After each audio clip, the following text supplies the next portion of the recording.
All eyes are on Singapore as the best triathletes in the world head to the Lion City to battle it out in the second round of the T100 Triathlon World Tour. The queen of the 100k, Ashleigh Gentle, returns and she'll be up against the series leader India Lee, as well as two world champions Lucy Charles-Barclay and Chelsea Sodaro. I'm going to break down the race from start to finish, make my predictions. Let's go. Okay, how this is going to work is I've got the 20 athletes in front of me here. I'm going to break down the race, swim, bike, run. But first, we've got to run through who's racing. Now, at the start of the season, the PTO signed 20 of the best athletes in the world to contracts to race across the new T100 Triathlon World Tour. 8 races, but they only have to race 6. Unless they're short course athletes that are targeting Olympics, then they just need to race the 4 races after the Olympics. In Singapore, we've only got 8 of the contracted athletes racing, and there's a few different reasons for this. Until after the Olympics, we're going to be missing those 3 short course athletes. So that's Taylor Knibb, Flora Duffy, and Taylor Spivey, and we won't see them until Ibiza. Then there's a selection of athletes that have prioritised other racing instead of heading to Singapore. We've had Emma Pallant-Brown, Tamara Jewett, and Paula Finley race in Oceanside. We've got Kat Matthews, who's targeting Ironman Texas, Sky Monch that's targeting St George. We've got Daniela Reef that's looking to get her Nice slot in South Africa. Laura Phillip, she's looking to validate her Nice slot with 2 70.3s. Then we've got Holly Lawrence. I haven't seen if she's doing another race. Maybe she's just taking the time to prepare for San Francisco. And the last athlete not racing out of our contracted athletes is Annie Haug. Now, I haven't heard anything from her since just before Miami when she announced she'd been having health problems, and that's the reason why she wasn't going to race there. She's not down to race Singapore, so maybe she's still experiencing some health problems, or maybe she's just building back fitness and we'll see her race all of the remaining 6 races. With so many athletes missing the race in Singapore, we've got 12 wildcards to break down. The first is Ellie Salthouse. She's coming off a strong win at 70.3 Geelong, and she'll be looking to prove that she deserved a T100 contract last year. She's also had the best result at a PTO race out of any of these wildcards. Then we've got Jocelyn McCauley. She's tended to struggle at some of these PTO events, but she did come 10th here last year, and then backed that up with 10th in Kona, so she can clearly race well in the heat. She's coming off 3rd at Ironman New Zealand, where she was behind Visser and Sodaro, who are both racing here. Then we've got Anne Reichman, a really strong bike runner, but she'll have at least a 3-minute gap coming out of the water. Next is Hayley Chura. She was the best finisher of all the wildcards in Miami, where she came 7th, getting the better of many contracted athletes. This makes it back-to-back top 10 finishes at PTO races, and she'll be looking to continue that in Singapore. Then we've got Lottie Wilms, a really strong swimmer, but she did DNF here last year, but top 10 from Ibiza at the start of last year shows she can race well early in the season. Then we've got Els Visser. She's already raced a bunch of times so far this year and has already stood on every step of the podium. She's never had a great race over this distance, but she's got some really good early season form. Then we've got Radka Karlefeld, 8th at this race last year with a solid all-round performance. If you can be consistent across every element, you stand a really good chance of finishing high in this race where others fade later in the race. Then we've got Kaidi Kavoya, 10th in Miami, a strong rider, but she wasn't able to follow Sky Monch when she passed in Miami. She could look to work with someone like Reichman. They'll be coming out of the water further back, but they're strong riders that will look to move up through the field. Next, we've got Rebecca Clark. She's a really strong swimmer, maybe not quite enough to swim with both Lucy Charles-Barclay and Lucy Buckingham, but she'll push the pace in the swim and try and break apart that chase pack. Next, we've got Lucy Buckingham. It's good to see her get another opportunity after dealing with some food poisoning in Miami. She'll be at the front of the race from the gun with Lucy Charles-Barclay. Then we've got Anne Bergston, first time racing over this distance, a strong rider, but she'll definitely have a gap coming out of the water. Lastly, we've got Pamela Oliveira, top 10 in Miami, and she featured early in the swim, but she went backwards on the bike. So who are the favourites I see coming into Singapore? I think first we've got to start with the series leader, India Lee.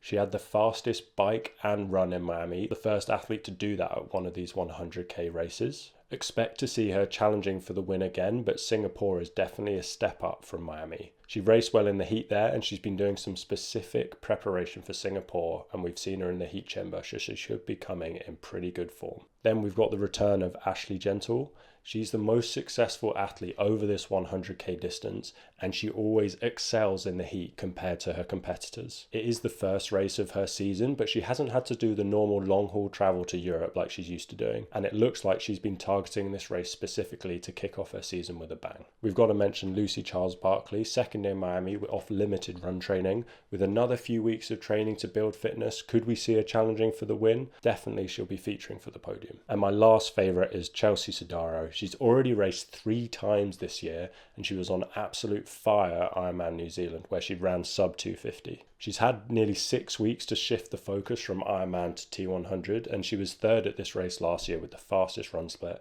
so she can definitely cope with the heat. Before we jump into the race, we need to talk through the course. So the swim is 1 lap, and it's got an Aussie exit, and there are some really long straights and only a few buoys to turn that could keep this race together. Typically, it's right at the start of the race where athletes have a really high takeout speed to get to that first buoy and make it round it, where we see some of these gaps form, where these long straightaways could keep some of these athletes together, as well as the warm water temperature, meaning those faster athletes at the front don't want to cook themselves pushing the pace too hard. Then they jump onto the bike.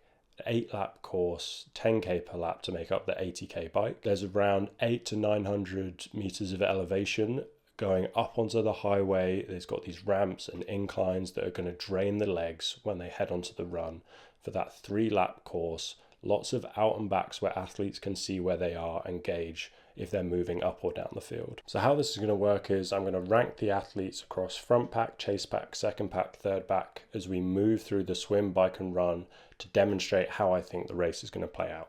So starting with the swim, and obviously we're going to see Lucy Charles-Barkley leading out this group. She led out in Miami, and even though Singapore last year was the first race ever that she hasn't led out a swim, we're going to see her at the front, as always. She'll be joined by Lucy Buckingham, like she was in Miami. Buckingham said after the race that the swim wasn't that hot, so it'll be interesting to see if we see her push the pace a little bit and challenge Charles-Barkley to try and lead out. Now, there's definitely a drop-off after these two, so we're going to move back into this chase pack. And the first athlete I've got in there is Rebecca Clark. Last year at this race, she was in between the chase pack and the front pack, so we could see the same again. But I think there are a couple athletes in here that will be able to swim with her. The first is Hayley Chura. She swam with the main chase pack in Miami and said she was disappointed with that swim. Typically, we'd see her swim with Rebecca Clark, so I think we could see her get some separation from that main chase pack of athletes. I've got 2 more athletes in this chase pack, the first one being Pamela Oliveira. She got out really well in Miami and was swimming with both the Lucys out front, but then gradually dropped back. So I think we'll see her settle into this chase pack if she can't swim at the front. And then the other athlete in this pack I see is Lottie Wilms. She swam with Rebecca Clark back in Ibiza last year, but didn't in Milwaukee. So a bit of an up and down swim, but I can see her making this pack. Now this is where we could see the chase pack split apart, depending on how hot that pace is, depending on how hard athletes take it out. Now I'm going to put this next group of athletes in this chase pack section, but there could definitely be a gap that forms. Now the first athlete in there is India Lee. Now she's swam away from some of these other athletes I'm going to put in this pack, but typically she swims in that group. But this could be a chance for her to outswim them and gain an advantage over some of the faster runners like Gentle and Sodaro. Next is Imogen Simmons. Like Lee, she's outswam some of these athletes before, but typically she swims in this pack like she did at this race last year. Next, we've got Ashleigh Gentle, probably the overall favourite for this race, given it's in Singapore, and she reliably swims in that chase pack. After this, we've got Ellie Salthouse. Like Gentle, she's fairly reliable in that chase pack. Next, we've got Radka Karlefeld. Last year, she swam in this pack, so I expect to see her in there again, looking for that all-round performance. And the last athlete I've got in this pack is Chelsea Sodaro. She was able to make this group in Singapore last year, so I'm giving her the edge to latch onto the back of this group and come out of the water with some of those other favourites. Then coming back to this second pack, the first athlete I've got in there is Lucy Byram.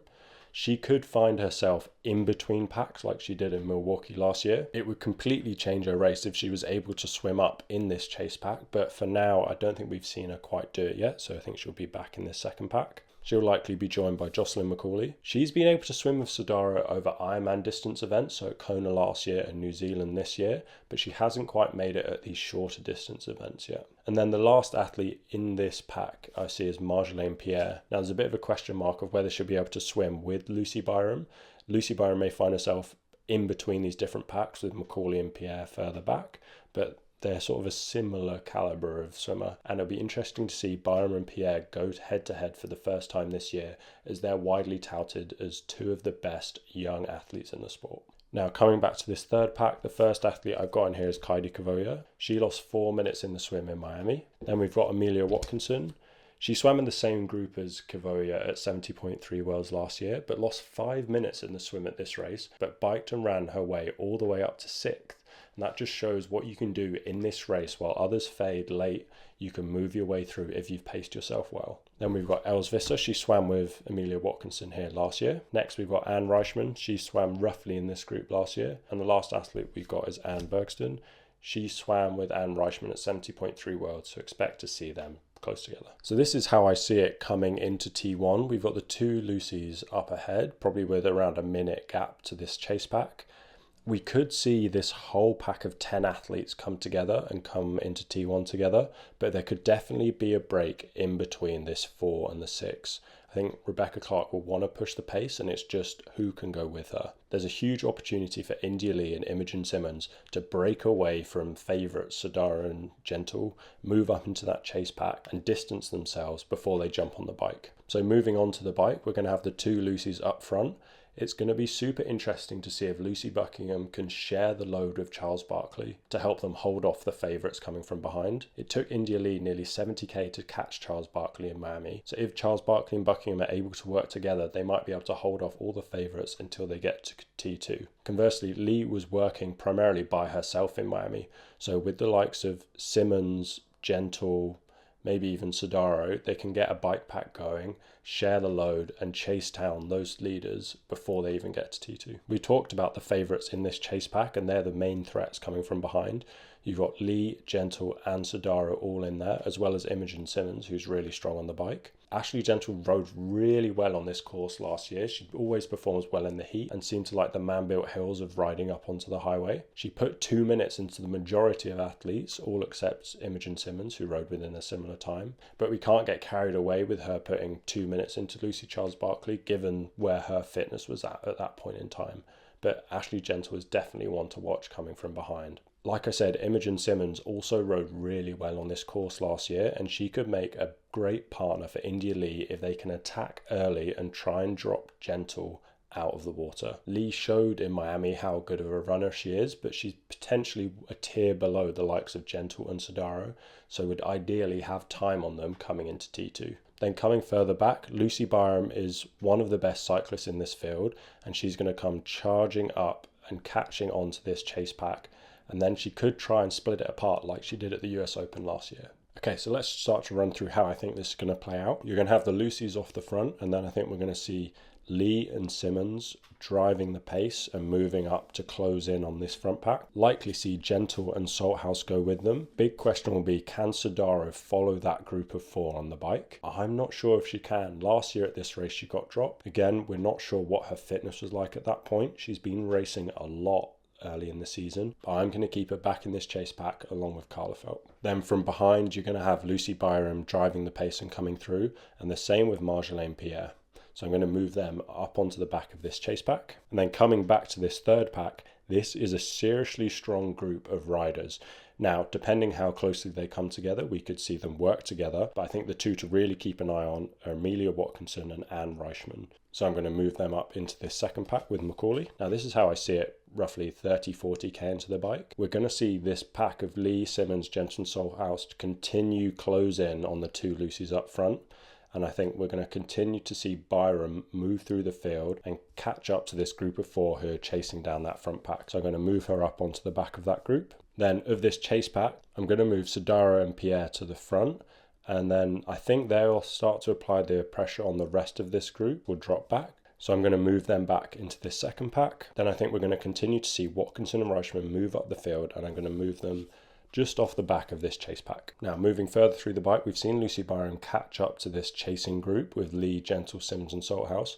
Depending when she catches, we could see her try and make a move like she did at the US Open last year, but I think it could be difficult to try and break that group apart. Like Lee and Simmons, Byram wants to get as far away from Ashleigh Gentle as possible, so we could see those three try and work together to break apart that group, but like I said, I think it's going to be difficult. Then coming further back through the field, I think we'll see these strong cyclists, Kavoya, Visser and Bergston, move up into this second pack, and then we could see the likes of Oliveira and Clark move back into this third pack. So coming into T2, I think the Lucys could stay away if they're able to work together.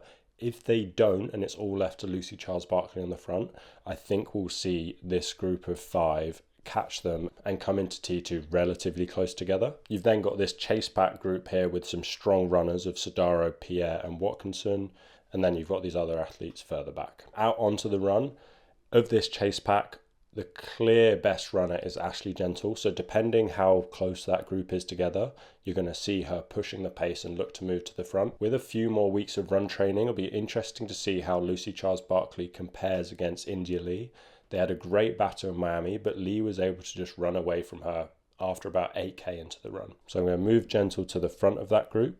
Lucy Charles Barkley's at the front as well, and then India Lee will be there as well. Salthouse ran pretty well at Geelong, but I'm not sure she's quite at the level as those front 3. And probably Simmons, given that she's coming back from an ankle sprain where she's had to miss some training over the last few weeks. Looking further back, the big threat is Chelsea Sodaro, so I'm going to move her onto the back of this front pack behind Simmons and Salthouse, and I'm actually going to move Byram and Buckingham down to the front of this chase pack. Of the other athletes in this chase pack, I think Pierre and Watkinson are probably the biggest threats on the run. Reichmann has had some really good performances like at the US Open last year, but it's been a little bit up and down, but if she's on her day, she'll stick in this chase pack on the run. Now I'm just going to focus on the front of the race, so I'm going to take the rest of these athletes off the board, and then I'm just going to reorganize this slightly. So I'm just going to move everyone down a group. Byram, Buckingham, Watkinson and Pierre come down to the second pack, same with Reichmann, Simmons and Sodaro and Salthouse come down into this chase pack. Moving through the run, you've got to think that Gentle is going to get a gap and move away from Charles Barkley and Lee. Again, I'm not sure how that Lee-Charles Barkley battle is going to play out, and I'm going to leave it to the end to make my predictions. Sodaro is going to continue to move through the field and come up onto the back of Lee and Charles Barkley. I definitely see her as a better runner than those two, and she's shown she can do it in the heat of Singapore. I see Simmons and Salthouse having a good battle, and I think Watkinson and Pierre will be able to run away from Reichmann and Buckingham, so again I'm going to move them off the board. I think Watkinson and Pierre, even though they're able to run through the rest of the field, they may be too far back to make it into the top 5, so I'm going to move them off the board, and we're just narrowing down who we're going to be deciding for the top 5. I'm pretty confident of this top 4 are going to be battling out for the top spots, and then it comes down to who I think can take that 5th spot to round out my top 5. I'm just going to bring these athletes over to the side so I can pull out and make my final predictions. I think there's a clear favourite for the win in Singapore, and I think that is Ashleigh Gentle. She's so strong on the run and she's so strong in the heat that I think it just gives her a huge advantage over these other athletes. This is where I really struggle choosing this 2nd, 3rd, 4th between Lee, Sodaro and Charles Barkley. I keep chopping and changing between them. I think I'm going to give it to India Lee to get the better of Charles Barkley again, and I'm going to put Charles Barkley in 3rd and then Sodaro in 4th, assuming she's had a bit more work to do on the bike and it might sap her run legs a little bit. Coming down to 5th, I'm torn between these 3. Simmons, I was really high on her going into Miami, but that ankle sprain where it might take a bit off her running, she had to miss some time in training, not quite sure how fit she's going to be coming into this race. You've got Salthouse, who just raced really well in Geelong, and you've got Byram, who was really good in Miami, but maybe doesn't quite have it on the run to compete with these 3. I think I'm going to have to stick with Simmons and put her in 5th, but it's going to be a really tight battle between those 3 to make it into the top 5. So there we go. I've run through the race from start to finish, made my picks from the top 5. Let me know what you think down below. I'm so excited to watch this race, and I hope you enjoy it.